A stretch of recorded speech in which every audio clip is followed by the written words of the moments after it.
The intimate nuances of the plant world are amazing, aren't they? Contemporary clay artist Chris Garofalo's first work was inspired by the textures and structures of her Illinois garden. She watched plants breaking through the soil in the spring, uncurling, splitting, sprouting, and evolving, and captured these nuances in her clay sculpture. To really notice these details, you have to look very closely. Gather various plants and flowers and study their anatomy. Look closely at the stems, buds, leaves, and roots to find whole worlds of detail. To capture and interpret the intricacies of the plant world and make them permanent, we will use tools to carve into clay and then pour a plaster mold of the carving. These flower garden tiles are small, but they hold a whole world of detail and force the viewer to look very closely to experience them. Begin by deciding which part of the plant you'd like to capture in a casting, a fine detail or a whole leaf, plant, or flower. Using a 1-inch thick piece of wood or a canvas cross brace, roll this about a pound of clay into a slab that's large enough that this 4-inch canvas will fit onto it. I'll press the canvas as far down as possible into the clay, but keeping it level. This creates a well for the carving and will hold the plaster in the next step. Carving can be done at this stage or at the leather hard stage when the clay is a little bit stiffer. So now using carving tools to carve into the clay, or we can use wooden tools to press down into it. Remember that the carved areas will protrude out from the final piece.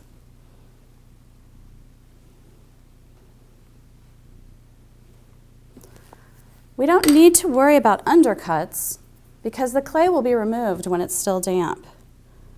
So these carved areas can go very deep.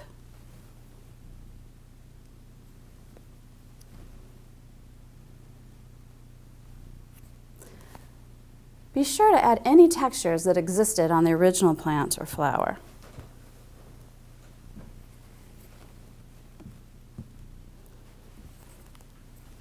When your carving is complete, the next step is to trim off the excess clay on the outside of the square and use it to create a wall about 1 inch high all around the carving.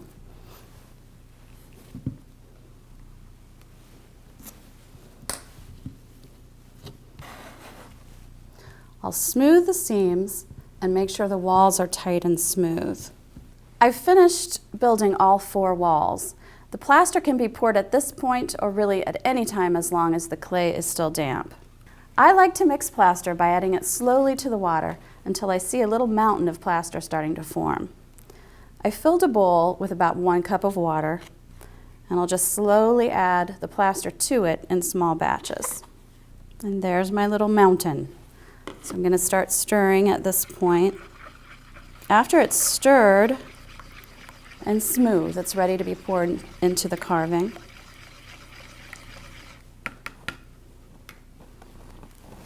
So I'm just going to gently pour it in.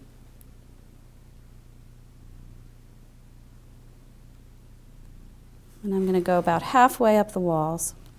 The plaster may take from 30 minutes to an hour to harden depending on the thickness of the plaster and the temperature of the water. Warm water tends to speed the hardening process. If the casting is to be hung, a loop of wire or twine can be pushed into the back at this point while the plaster is still liquid. The plaster is hardened in this mold, so now comes my favorite part, removing the clay. I'm just going to pull off the walls.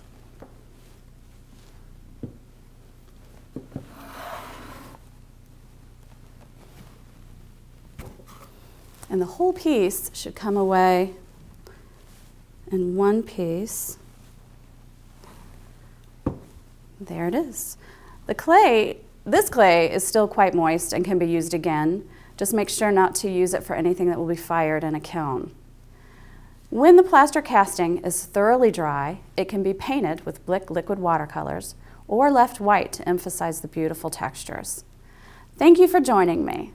For a list of all the materials you need and a downloadable PDF of this lesson plan, please visit dickblick.com.